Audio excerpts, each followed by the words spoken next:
In my previous video, I had taught till question 17. In this, we'll start with question 18, page 302.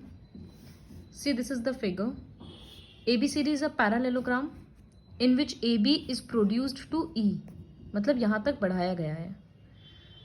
So that BE equals to AB. और AB तो DC से equal है क्योंकि opposite sides of parallelogram are equal. तो ultimately ये दोनों equal हो गया.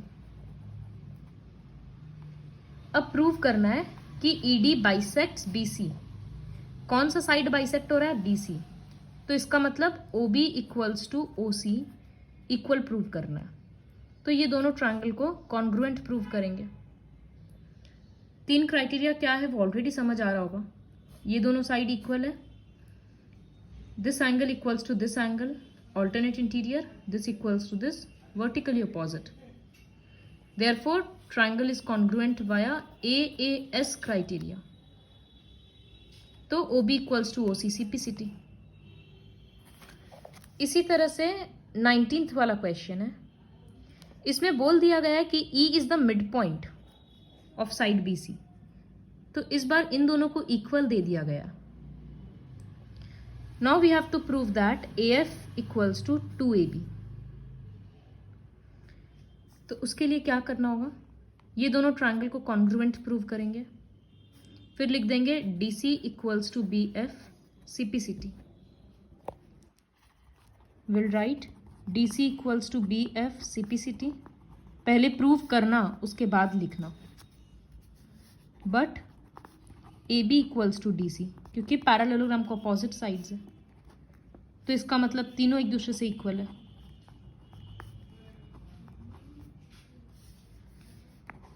अब पूरा का पूरा AF मतलब यहां से यहां क्या होगा? AB plus BF.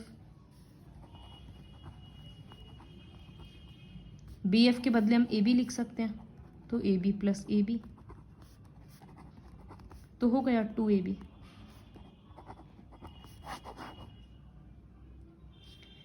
Question number 20 है और 21. इन दोनों को प्रूव करने का ज़रूरत नहीं है. जैसे यहाँ पर ये सारा मिड पॉइंट्स है और बोलना है कि BC equals to half QR. तो वो तो हम लोग जानते ही है ना कि मिड पॉइंट थ्योरम के अकॉर्डिंग, सॉरी यहाँ पर सिर्फ ये पैरेलल साइड्स दिया हुआ है तो ये हम लोगों को पता है मिड पॉइंट थ्योरम के according BC parallel to QR and BC equals to half QR. तो वो ऑप्शन में ये वाला करेक्ट टिक कर देना. लर्न करने का प्रूव करने का ज़रूरत नहीं है. 21 वाले क्वेश्चन में इस तरह से ये सारा दिखा दिया गया है. अब बोलना है कि बाहर वाले का पेरीमीटर मतलब PQR का पेरीमीटर अंदर वाले का डबल है. तो ये भी एक फैक्ट है जो बस लर्न कर लो कि बाहर का पेरीमीटर अंदर से डबल होगा. सपोज ABC का पेरीमीटर अगर 30 सेंटीमीटर है तो PQR का 60 सेंटीमीटर होगा क्योंकि इन सबको प्रूव करने का कोई फ़ायदा नहीं है MCQ फॉर्मेट के कारण. नेक्स्ट एक्सरसाइज 9C का कुछ क्वेश्चंस देखेंगे. जैसे ये फर्स्ट क्वेश्चन है. ABCD ट्रेपीजियम है और ये पैरेलल लाइन दिया हुआ है. E is the mid point. अब बोलना है कि F is the mid point. ये सेम क्वेश्चन NCERT में है. NCERT में बस इस तरह से एक लाइन ड्रॉ किया हुआ था. इसको नाम G देंगे. तो एक बार इधर के ट्रायंगल में क्या बोलेंगे? In triangle ADB E is the midpoint and this is parallel to this. Therefore by midpoint theorem, converse midpoint theorem, G must be the midpoint. फिर एक बार ये वाला ट्रायंगल लेंगे. बोलेंगे G is the midpoint and GF parallel to DC. So by converse midpoint theorem, F must be the midpoint of BC. तो you have to do this question. NCERT में किया हुआ है इसलिए यहाँ और नहीं करेंगे. Leave these 2 questions. See question number 4. AD is a median. Median है इसका मतलब D मिड पॉइंट है तो ये दोनों इक्वल है. And DE is parallel to BA. अब दिखाना है कि BE भी एक मीडियन है. इसका मतलब E को मिड पॉइंट दिखाना है. कितना सिंपल क्वेश्चन को कितना ट्विस्ट कर दिया. In triangle ABC, since D is the midpoint and DE is parallel to AB, इसको इस तरह से लिखते हैं.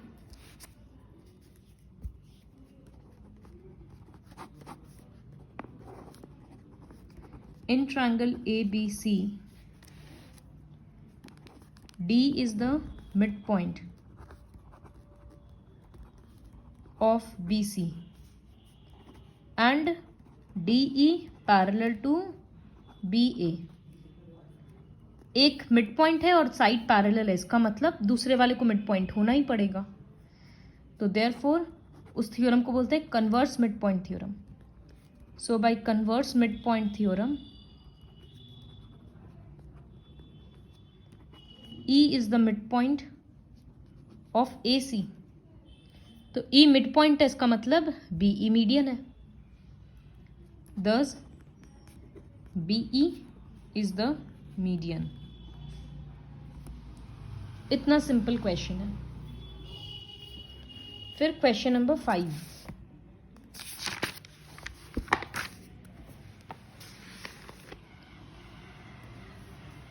AD and BE are the medians. इसका मतलब D मिड पॉइंट है और E भी मिड पॉइंट है और DF is parallel to BE. You have to show that CF equals to 1/4 AC. इस तरह के क्वेश्चंस को भी काफ़ी बार प्रैक्टिस करना पड़ेगा ताकि इसका सोल्यूशन देखते ही क्वेश्चन इसका आंसर याद आ जाए. So I'll show the process.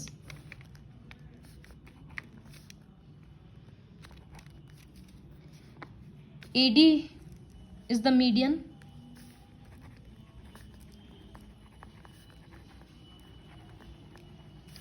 Thus D is the midpoint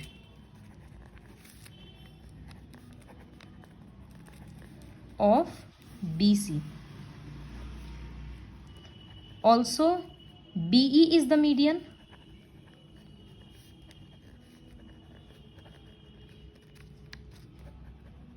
Thus E is the midpoint.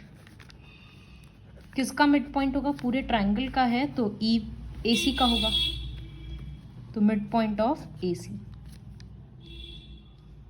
तो हम लिख सकते हैं ये और ये पार्ट इक्वल है, तो I can write CE equals to half AC.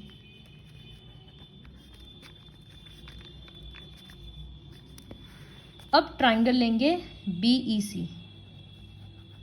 ये triangle, in triangle BEC D mid point था है और ये पैरेलल है, तो कन्वर्स मिड पॉइंट से F को मिड पॉइंट होना पड़ेगा. तो वही सब लिखेंगे. D is the mid point and DF parallel to BE. Therefore by converse mid point theorem F is the mid point of triangle. ये था ना, तो F किसका मिड पॉइंट होगा?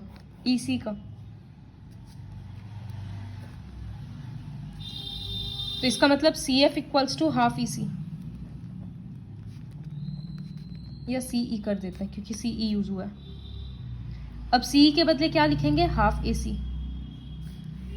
तो यहाँ पहले का हाफ रखेंगे और CE के बदले लिख देंगे हाफ AC. तो ये मल्टीप्लाई होकर हो गया ना 1/4 AC.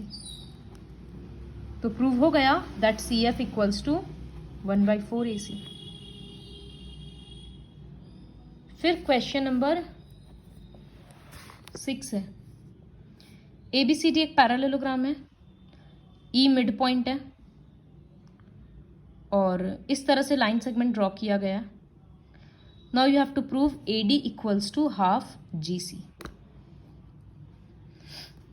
तो ये कैसे करेंगे हम सिर्फ बता देते हैं. सबसे पहले तो E मिड पॉइंट है, तो ये पूरा पैरेललोग्राम है. Okay, leave it not required. ये वाले ट्रायंगल में E मिड पॉइंट है और ये साइड पैरेलल है, तो कन्वर्स मिड पॉइंट से B भी मिड पॉइंट होगा CG का. तो जब B मिड पॉइंट होगा तो हम लिख सकते हैं CB इक्वल्स टू BG. वो प्रूव करने के बाद लिखेंगे C B equals to B G, but C B किससे इक्वल है? ए डी से इक्वल है, क्योंकि अपोजिट साइड्स ऑफ पैरेललोग्राम है। तो इसका मतलब तीनों साइड एक दूसरे से इक्वल है। अब प्रूफ क्या करना है कि A D equals to half G C. तो पूरा जी सी क्या होगा? This plus this. तो G C equals to G B plus B C. G B मतलब जी बी, तो उसके बदले ए डी लिख देंगे और यहां भी ए डी लिख देंगे। तो हो गया 2AD। ये 2 नीचे आएगा तो हाफ बन जाएगा। तो प्रूव हो गया।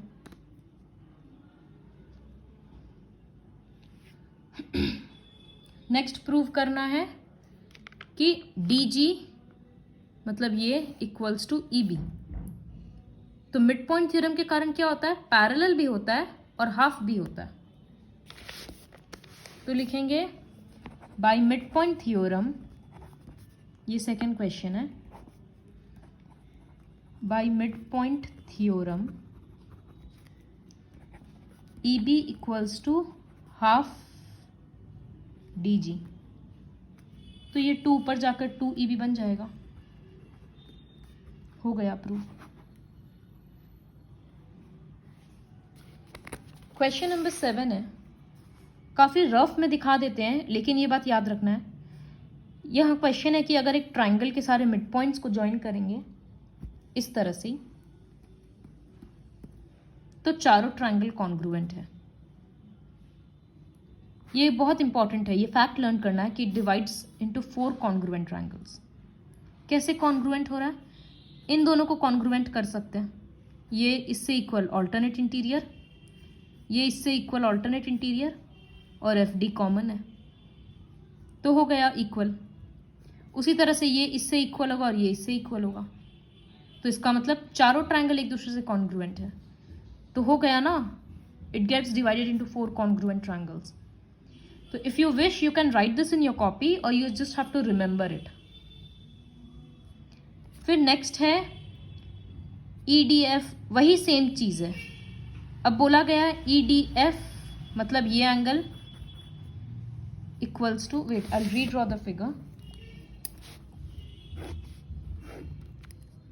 ये एक ट्राइंगल है ABC।